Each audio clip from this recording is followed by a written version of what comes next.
Magandang araw sa inyong lahat. Ako si Dr. Renato Bagani.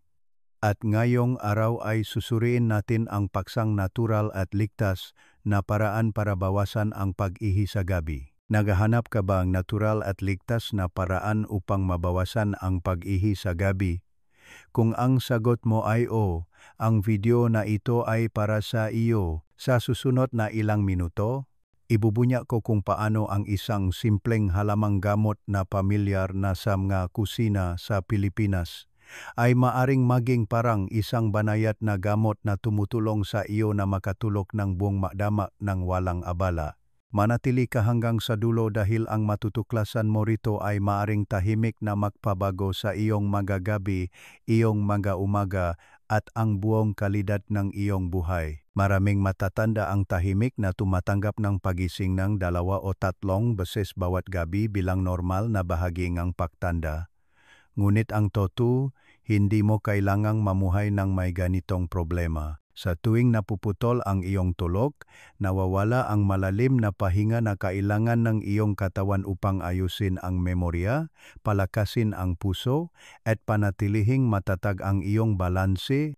Sa paglipas ng buwan at taon, ang maliit na kaguluhang ito ay maaring magpatuyo sa iyong enerhiya, magpahina sa iyong fokus, at maging magpataas ng panganib ng mapanganib na pagkahulog sa dilim.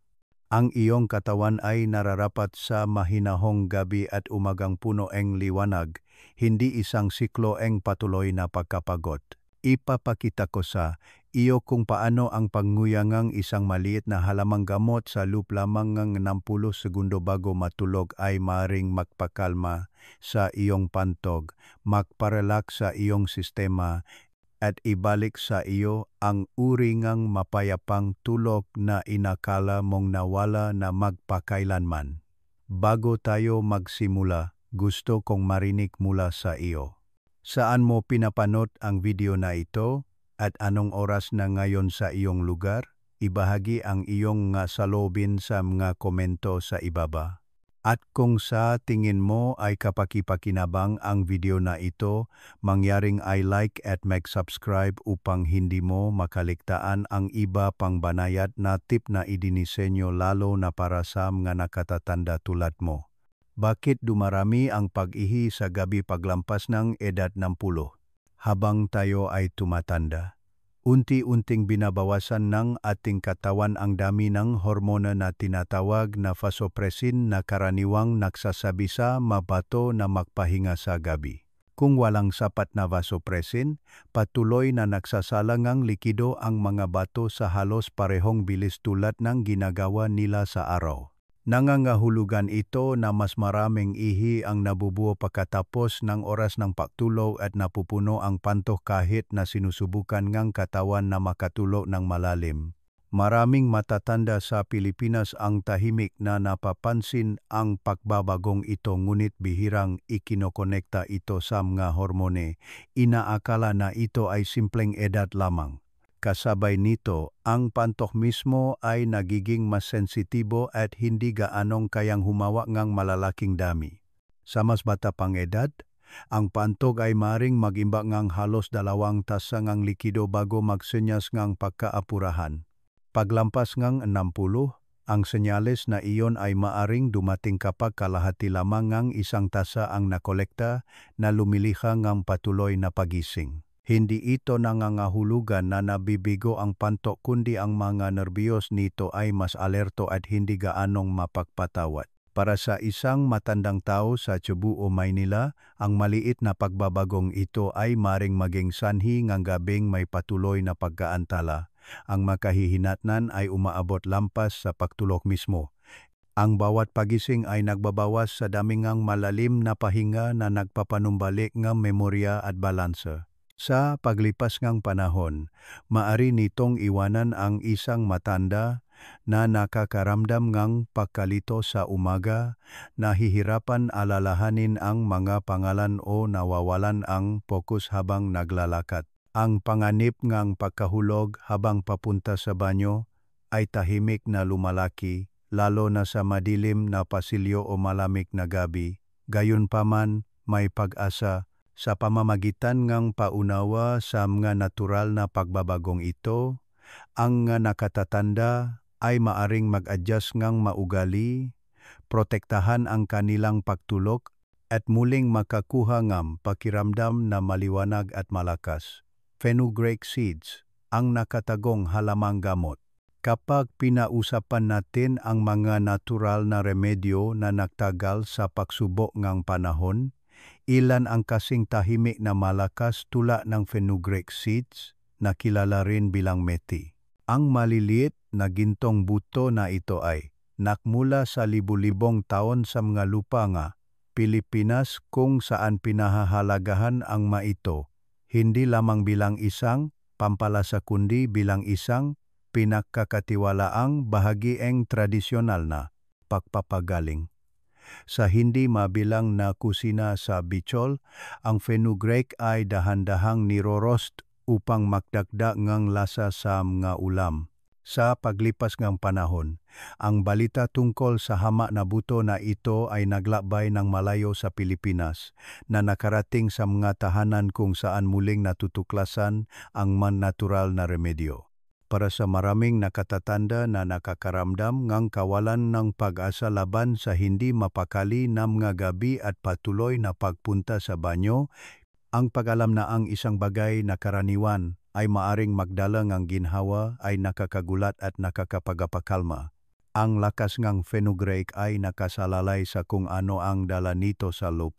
Ang bawat buto ay naglalaman ng compound tulad ng saponins at flavonoids kasama ang soluble fiber na gumagana ng banayat ngunit epektibo sa loob ng katawan.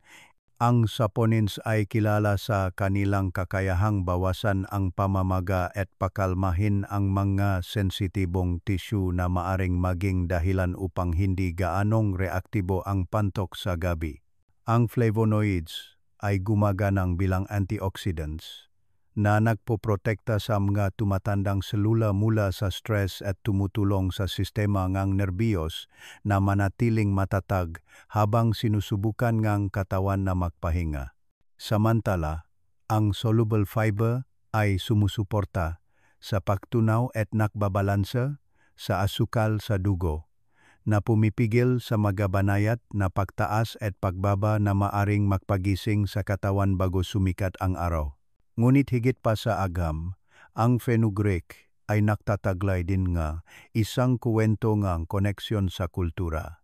Sa Pilipinas, ginagamit pa rin nga pamilya ang dahon at butong nga meti sa pang-araw-araw na pagkain, pinananatiling buhay ang isang kaugalian na minsan ay pinahahalagahan ngang kanilang nga lolo't lola. Para sa mga nakatatanda sa Pilipinas, ang pagpapatuloy na ito ay nag-alok nga higit pa sa mga benepisyo sa kalusugan. Naalok ito ngang pakiramdam ngang pagiging kabilang. Isang paalala na sila ay bahagi ngang isang mahabang kadena ngang karunungan na ipinasa ng may pagmamahal. Kaya kapag tiningnan mo ang maliliit na gintong buto na ito, tandaan na higit pa sila sa mga pampalasa sa kusina. Sila ay mga banayad na kasama na naglakbay sa kasaysayan na nagdadala ng parehong nakapagpapagaling na compound at isang pangako ngang pahinga. Para sa mga nakatatanda na natatakot na ang hindi mapakali na mga gabi ay bahagi lamang ng pagtanda, ang fenugreek ay naalo ng pag-asa, isang natural na kaalyado na tahimik na naghihintay sa aparador. Sa pamamagitan ngang paggamit nito ng may pag-ingat, hindi mo lamang pinararangalan ang iyong katawan, kundi sumasali rin sa isang tradisyon na bumubuo ngang pagkakaisa sa pamamagitan ngang tahimik na regalo ngang mas mahusay na pagtulog ang agam sa likod ng fenugreek. Bakit nakakatulong itong bawasan ang pag-ihi sa gabi? Kapaunang narinig nga nakatatanda ang panguya ngang ilang maliliit na fenugreek seeds ay maaring mapakalma sa panto, maaring masyadong simple ito para maging totoo. Gayunpaman, nagbibigay ang modernong agham na malinaw na paliwanag kung bakit ang sinaunang halamang gamot na ito ay pinagkakatiwalaan sa loob ngang maraming siglo. Ang isa sa pinakamahalagang aksyon ngang fenugreek ay nakasalalay sa kung paano nito naimpluwensyahan ang mas smooth muscles, lalo na ang mapumipila sa pader ng pantok. Ang makalamnan na ito ay nakakontrata at nagpapadala ng mga senyales kahit na maliit na dami ng ihi ang nakokolekta na madalas na nagpapagising sa mga nakatatanda ng hindi kinakailangan. Ang mga compound sa fenugreek ay banayad na nagpaparelax sa mas smooth muscles na ito, pinabawasan ang hindi kinakailangang pagkakontrata at maling alarma. Isipin ang isang pantok na hindi na nag-overreact sa kalahati lamang ng puno, ngunit mas naghihintay ng may pasensya na nagbibigay daan sa iyo na manatiling tulog sa halip na maglakad sa madilim na pasilyo ang 2 umaga. Sinusuportahan din ng fenugreek ang katatagan sa asukal sa dugo na may nakatagong papel sa kalidad ng pagtulog. Maraming matatanda sa Pilipinas ang nabubuhay ng may pagbabago-bago sa asukal sa dugo kahit na hindi sila nasuri na may diabetes. Kapag ang antas ng asukal ay nagswing ng masyadong mataas o masyadong mababa sa gabi, ang sistemang nerbiyos ay nagiging hindi mapakali at ang pantok ay madalas na nakikilahok sa pamamagitan ng pagpapadala ng mga karagdagang senyales. Ang soluble fiber sa fenugreek ay nagpapabagal sa paglabas ng asukal sa dugo na lumilihang mas matatag na enerhiya at mas mahinahong nerbiyos. Ang isa pang regalo na dalangang fenugreek ay ang anti-inflammatory effect nito na nagpapagaling sa mga tissue sa urinary tract. Habang tayo ay tumatanda, ang masalan na lining manto at nakapalibot ng mga daanan ay nagiging mas sensitibo, kung minsan ay nairita kahit na sa banayad na acidity sa mga pagkain o inumin. Ang mga natural na compound ng fenugreek ay nakakatulong na bawasan ang iritasyon na ito halos tulad ng paglalagay ng pampakalma na balm sa loob ng sistema. Sa pamamagitan ng pagsasama-sama ng pagpapahinga ng mga kalamnan ng pantok, mas matatah na asukal sa dugo at pinababang pamamaga, lumilikha ang fenugreek ng 3 pilo na depensa laban sa hindi mapakali na mga gabi. Para sa mga nakatatanda na nakakaramdam ng pagkakulong sa patuloy na pagising, nag-alok ito hindi lamang ang isang natural na remedyo, kundi pati na rin ng pakiramdam ng kontrol. Ang maliliit na buto ng inungiya ng may intensyon ay maaring magbukas ng pinto sa mas mahinahong gabi at umaga na nagsisimula ng may pag-asa, kaliwanagan at liwanag. Paano gamitin ang fenugreek seeds sa tamang paraan? Para sa maraming nakatatanda, ang pag-alam na ang isang bagay na kasing simple ngang isang maliit na buto ay maaring magpagaan ng pag-ihi sa gabi ay halos hindi ka panipaniwala. Ngunit ang tunay na pagkakaiba ay madalas na nagmumula sa paggamit nito sa tamang paraan. Ang isa sa mga pinaka-epektibong paraan ay ang dahan-dahang pagnguya ng hilaw na fenugreek seeds bago matulog. Maglagay ng isang maliit na kurot sa iyong bibig at hayaang lumambot ang mga buto habang dahan-dahan mong nginungiya sa loob ng halos 60 segundo. Ang dahan-dahang pagnguya na ito ay naglalabas ng mga natural na compound direkta sa iyong lawe kung saan nagsisimula silang makipag-ugnayan sa iyong digestive at nervous system. Ang kilos mismo ay maliit ngunit ang mga resulta ay maring maging malalim. Ang isa pang simpleng paraan ay ang pagbabat ng fenugreek seeds sa maligamgam na tubig sa gabi na nagpapahintulot sa mga natural na langis at fibers na dahan-dahang magbabat sa likido. Sa oras ng pagtulog, maaari mong dahan-dahang sipsipin ang tubig, isang maliit na lunok sa isang pagkakataon. Ang pamamaraang ito ay hindi lamang naglalabas ng mga kapakipakinabang na compound kundi ginagawa rin silang mas madaling matunaw para sa mga matatanda. Mas mahusay na gumagana ang fenugreek kapag pinagsama sa mga pampakalma na gawain sa gabi na naghahanda sa katawan para sa pagtulog. Pagkatapos ngang panguya nga, mga buto o pag-inom ngang mainit na inumin, subukang umupo ng tahimik na may magaan na libro, makinig sa banayad na musika, o magsanay ngang mabagal na pahinga. Ang mga ritual na ito ay nagsasabi sa sistemang nerbiyos na oras na para magpahinga na nagpapatibay sa nakakakalma na epektong halamang gamot. Siyempre, tulad ng anumang remedyo, mahalaga ang pagmomoderate. Iminumungkahinam nga eksperto ang paggamit lamang ng 2 hanggang 3 gramo ng fenugreek seeds araw-araw na halos isang maliit na kutsarita. Hindi nangangahulugang mas marami ay mas mahusay, at ang labis na dami ay maaring makdulot ng digestive discomfort sa halip na pagaling. Ginamit ng may pag-isip, ang fenugreek seeds ay maaring higit pa sa isang pampalasa sa kusina. Maaari silang maging isang panggabing kasama na nagpapanumbalik ng kapayapaan sa iyong mga gabi at lakas sa iyong mga umaga. Para sa mga matatanda na tahimik na tumanggap putol-putol na pagtulo bilang isang hindi mababagong bahagi ng pagtanda, ang banayad na ugali na ito ay nag-alok ng paalala na ang katawan ay maari pa ring gumaling at ang kontrol ay hindi kailanman ganap na nawala. Tunay na mga kwento, hindi inaasahang resulta. Sa Maynila, isang matandang babae na nasa 70 ang halos sumuko na sa pag-asa na makatulog ng buong magdamag muli. Sa loob ng maraming taon, gumising siyang 2 o 3 beses sa bawat pagpunta sa banyo na nag-iwan sa kanya na mas pagod at hindi matatag sa kanyang mapa. Ang kanyang maumaga ay nagsimula ng may mabigat na mga mata, pagod na katawan at isang tahimik na pakiramdam kapag kabigo na walang kape ang makawawala. Nang una niyang marinig ang tungkol sa panguyang fenugreek seeds, nagduda siya na ang isang bagay na napakaliit ay makakagawa ng anumang pagkakaiba. Gayunpaman, sinubukan niyang kumuha ng isang kutsarita bawat gabi at ngumuya ng dahan-dahan bago matulog. Sa loob ng 2 linggo, napansin niya na natutulog siya ng 6 na oras ng tuloy-tuloy ng walang abala. Para sa kanya, hindi lamang ito isang mas mahusay na pahinga sa gabi. Ito ay isang pagpapanumbalik ng kumpiyansa, isang paalala na ang kanyang katawan ay maari pa ring makipagtulungan sa kanya sa halip na laban sa kanya.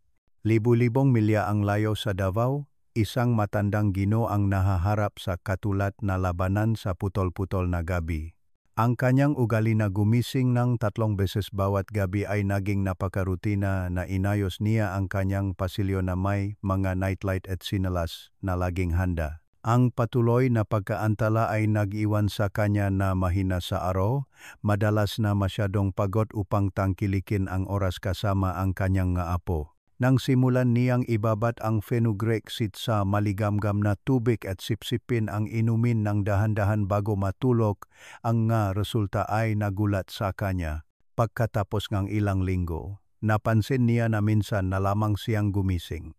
At tinaktagal, nakatulog na siya ng mapayapa hanggang madaling araw. Ang dating impossible ay naging natural muli na parabang naalala ng kanyang katawan kung paano magpahinga. Ang makuwento tulad nito ay direktang nagsasalita sa mga nakatatanda na tahimik na nagdadala ng parehong mga alalahanin sa Pilipinas. Pinapaalalahanan nila tayo na ang edad ay hindi laging nangangahulugang pagsuko at ang malilit na banayad na ugali ay maaring magpanumbalik sa kung ano ang minsan ay nadama na nawala.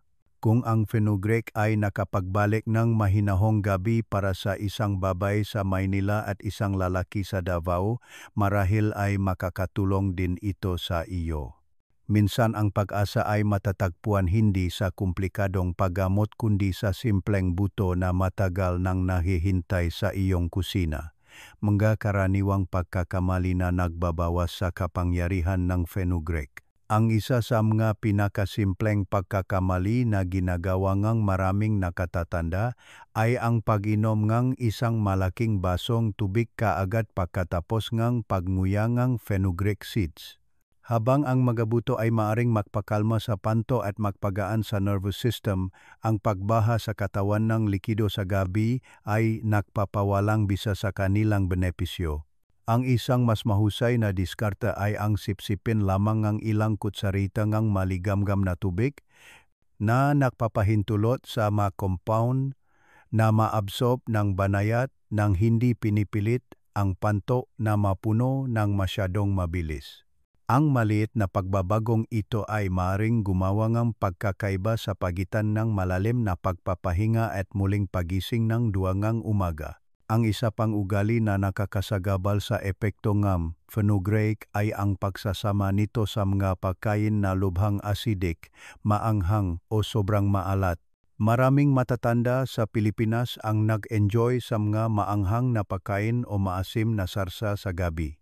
Habang masarap ang mga pagkain ito, maaari nilang iritahin ang lining ng pantok at dagdagan ang sensitivity na madalas na kinakansela ang nakakakalma na gawain ng mabuto. Ang huling pagkakamali ay nagmumula sa pagkuha ng masyadong marami o paggamit nito ng masyadong gabi.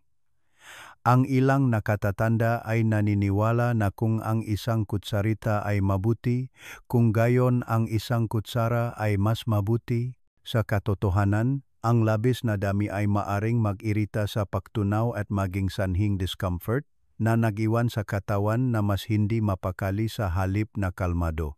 Ang iba ay kumukuhang fenugreek bago matulog sa hating gabi na hindi nagbibigay sa katawan ng oras upang iproseso ito. Iminumungkahi ng maeksperto ang isang maliit na dosis na hindi hihigit sa 2 hanggang 3 gramo na kinukuha ng hindi bababa sa 1 oras bago matulog. Sa pamamagitan ng pag-iwas sa mga karaniwang pagkakamaling ito, pinahihintulutan mo ang fenugreek na magbigay na buong benepisyo nito. Hindi ito tungkol sa komplikadong pagbabago, kundi tungkol sa maliliit na maingat na pagpili na nagpoprotekta sa iyong pahinga. Kahit sa mga huling taon, ang iyong katawan ay maaring tumugon ng positibo kapag binigyan ng tamang suporta sa tamang oras. Mga ugali na sumusuporta sa kapangyarihan ng fenugreek. Ang matalinong paggamit ng fenugreek seeds ay bahagi lamang ng paglalakbay tungo sa mas mahinahong gabi. Ang maugali na iyong bubuin bago matulog ay maaring gumawa ng pagkakaiba sa pagitan ng hindi mapakali na gabi at isang nakapagpapanumbalik na gabi. Ang isa sa pinakamahalagang pagbabago ay ang pagkain ng hapunan ng mas maaga, perpekto bago mag-alas 7 gabi at panatilihin itong magaan. Ang mabibigat na pagkain sa gabi ay nagpapabagal sa pagtunaw at naglalagay ng labis na presyon sa pantok na pinipilit itong gumana kapag ang katawan ay gustong magpahinga. Ang isa pang kapakipakinabang na ugali ay ang simulan ang araw sa isang maikling lakad, hindi hihigit sa 10 minuto sa sariwang hangin sa umaga. Habang tayo ay tumatanda, ang likido ay may posibilidad na may ponsam nga binti at bukong-bukong sa buong araw, lalo na kung mahaba ang pagkakaupo. Sa gabi kapag nakahiga, ang likidong ito ay bumalik sa daluyan ng dugo at nagpapataas ng produksyon ng ihi. Ang isang simpleng lakad sa umaga ay naghihikayat sa sirkulasyon na nagpapahintulot sa katawan na maglabas ng ilan sa labis na likidong iyon bago ang gabi. Pantay na mahalaga ang kapaligiran kung saan ka natutulo. Ang isang malamig na silit sa pagitan ng 65 at 68 degree ay nagpapahintulot sa katawan na mas mahusay na ayusin ang temperatura nito. Ang pagsusuot ng magaan na damit na koton sa halip na mabibigat na gawa ng tao ay nagbabawas ng pagpapawis at pinipigilan ang pantok mula sa pagiging sobrang stimulated ng biglang pagbabago sa init ng katawan. Sa wakas, isaalang-alang ang pagdaragdang ilang minuto ngang malalim na pahinga bago matulog, lalo na pagkatapos ngang pagnguya o pag-inom ng fenugreek. Maglagay ngang isang kamay sa iyong dibdib at ang isa sa iyong tiyan. Pagkatapos ay huminga ng dahan-dahan sa ilong at palabas sa bibig. Pinapakalma nito ang nervous system, tinuturuan ang panto na labanan ang mga maling senyales at binabawasan ang biglang pagising na maaring makasagabal sa pagtulog. Sa pamamagitan ng pagsasama-sama ng gabanayat na ugali na ito sa natural na suporta ng fenugreek, binibigyan mo ang iyong katawan ng bawat pagkakataon na magpahinga ng malalim. Ang bawat pagpipilian, isang mas maagang hapunan, isang lakad sa umaga, isang malamig na silit o mabagal na pahinga, ay nagdaragdag ng isa pang layering kalmado. Kahit sa mga huling taon, ang iyong nga gabi ay maaring maibalik at ang iyong nga umaga ay maaring bumalik ng maliwanag, matatag at punong buhay. Mga pag-aral pang-agham at banayad na ebidensya. Kapag unang narinig nga tao ang tungkol sa fenugreek seeds na nakakatulong sa pag-ihi sa gabi, ang natural na tanong ay kung sinusuportahan ba ang agham ang mapahayag na ito. Sa mga nakaraang taon, ilang maliliit na pag-aral ang tiningnan ng malapitan ang epekto ng fenugreek sa kalusugan ng ihi at mga pattern ng pagtulog. Ang isang paaral na isinagawa sa Pilipinas ay sinundan ang matatanda na ngumungyang isang kutsaritang fenugreek bawat gabi sa loob ng ilang linggo. Maraming kalaho ang nagulat ng mas kaunting pagpunta sa banyo sa gabi at mas mahabang pagtulo ng walang abala. Ang isa pang pag-aaral ay napansin na ang mga compound sa fenugreek ay nagbabawas ng pamamaga sa mga tisyu nga ihi na nagpapahintulot sa pantoh na humawa ng mas komportable ng walang patuloy na maling senyales. Habang ang makapagsubo na ito ay maliit, ang mga resulta ay pare-pareho at nakapagpapatibay na nagpapakita na ang isang hama na pampalasa sa kusina ay maring mag-alok ng tunay na ginhawa para sa mga nakatatanda. Ang materminong pang-agham ay madalas na nakakabigla, ngunit ang paliwanag ay maaring gawing simple. Isipin ang fenugreek bilang isang matatag na kamay na tumutulong na pakalmahin ang isang sobrang sensitibong sistema ng alarma. Habang tayo ay tumatanda, ang pantok ay nagsisimulang kumilos tulad ng isang smoke detector na nagriring sa pinakamaliit na amoy ng usok. Gumagana ang fenugreek sa pamamagitan ng pagpapatahimi sa detektor na ito na pinapayagan itong tumugon lamang kapag ang pantok ay tunay na puno. Kasabay nito, pinapatatag nito ang asukal sa dugo na pumipigil sa biglang pagbabangang enerhiya na maaring makagambala sa nervous system habang natutulog. Sa praktikal na mga termino, nangangahulugan ito ng mas kaunting maling alarma, mas kaunting paglalakad sa dilim, at mas maraming oras ng pahinga na tunay na nagpapahinga sa katawan. Marahil ang pinaka-nakakapagpakalma na katotohanan ay ang fenugreek ay ligtas at simpleng gamitin. Hindi tulad ng malalakas na gamot na maring magdulot ng side effects. Ang halamang gamot na ito ay kinakain sa pagkain at sa loob ng maraming siglo sa Pilipinas. Hindi kailangang matakot ang mga nakatatanda sa komplikadong reseta o mamahaling paggamot kapag ang isang bagay na kasing banayad ng fenugreek ay maaring subukan muna. Siyempre, mahalaga ang pagmo-moderate. Ngunit sa loob ng maliliit na pang-araw-araw na dami, nananatili itong natural at mapagkakatiwalaang kaalyado. Para sa mga matatanda, natahimik na tumanggap ng putol-putol na gabi bilang isang permanenteng pasanin, ang agham at ang tradisyon ay makasamang nakdadala ng isang umaasa na mensahe. Ang katawan ay mari pa ring gumaling ng banayad, isang maliit na buto sa isang pagkakataon. Kapag tiningnan natin ang paglalakbay na sama-sama nating pinagdaanan, ang mensahe ay simple at malakas. Ang fenugreek seeds, maliit at madalas na hindi napapansin sa kusina, ay maring magalok sa mga nakatatanda ng isang natural na paraan upang maibalik ang mapayapang pagtulog. Sa pamamagitan pagpapakalma sa pantok, pagbabawas ng hindi kinakailangang pagising at pagsuporta sa isang matatag na sistema ng nerbiyos, nakakatulong sila na maibalik ang inakala ng marami na nawala na magpakailanman. Isipin ang pagising ng walang pagkapagod, ang paggalaw sa umaga ng may malinaw na fokus at pakiramdam na may kumpiyansa na ang iyong katawan ay maari pa ring makipagtulungan sa iyo, hindi laban sa iyo. Hindi ito mawalang laman na pangako, kundi banayad na resulta na marami ng matatanda sa Pilipinas ang nagsimulang maranasan. Ang imahengam nga resulta na ito ay maaring maramdaman sa pang-araw-araw na buhay. Sa Pilipinas, maari mong isipin ang isang mag-asawang retirado na nakaupo sa kanilang balkonahe, umiinom ng mainit na kape habang sumisikat ang araw, hindi na nabibigatan ng pakapagod ng putol-putol na pagtulog. Ang maasandaling ito ay nagpapaalala sa atin na ang kalusugan ay hindi lamang tungkol sa kawalan ng sakit kundi tungkol sa pagbabalik ng kagalakan at koneksyon sa pang-araw-araw na pamumuhay. At kaya iniwan ko kayo sa pagpapalang ito. Naway maging mahinahon ang inyong magagabi, malalim ang inyong pahinga, at punong liwanag ang inyong maga-umaga. Ang bawat tahimik na oras ng pagtulog ay isang regalo sa inyong memorya, inyong puso, at inyong balanse.